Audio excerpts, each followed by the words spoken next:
नौशर अफरोज सिंधी अदब के बेहतरीन कहानी नवीस सिंधी अदब की नामवर शख्सियत हमीद सिंधी को खराज अकीदत पेश करने के लिए सिंधी अदबी संगत शाख बच्चल महर की जानिब से उनकी आराम गाह के करीब रेलवे स्टेशन नौशर अफरोज में एक प्रोग्राम का इनकाद किया गया। इस मौके पर खिताब करते हुए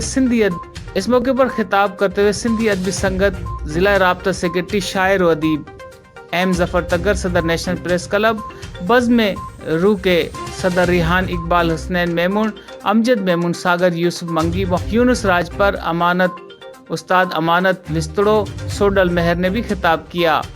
काउंसलर जर्नलिस्ट शाहिद सैर खानजादा, जाहिद अली लुंड, मीर हसन अब्बासी, सागर खालिद चांडियो, असद उमरानी, अली अकबर चांडियो और दीगर ने कहा कि हमीद सिंधी ने सिंधी कहानी को बहुत तरक्की दी। आप 33 किताबों के मुसन्निफ हैं, आपने 33 किताबें लिखी हैं। उनका किरदार आज हमारे लिए मशले राह है। ऐसे अनमोल लोग जो इल्म और अदब को छोड़कर चले गए हैं वो हमारे लिए बहुत अहम है। मुकर्रिरीन का कहना था कि आज हमीद सिंधी हम में नहीं, लेकिन इनका नाम अदब के उफक पर रोशन चांद की तरह चमकता रहेगा।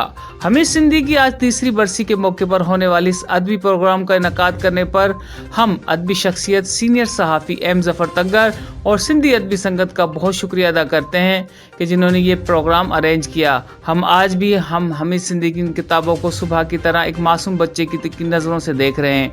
हमीद सिंधी अदब के स्कॉलर थे। आपकी हर कहानी में नए रंग नुमायाँ नज़र आते हैं। प्रोग्राम में मशहूर सुगर मोहम्मद हसन हकड़ो, मोहम्मद आज़म भट्टी और दीगर ने अपने मखसूस अंदाज में कलाम पेश किए। आखिर में इलाकाई सूफ़ी फनकार सुल्तान सम्मो और शमन अली डहराज ने सूफ़ी और कौमी गीत गाकर हाज़िरीन को खूब झुमाया।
दम ते हटाइण ला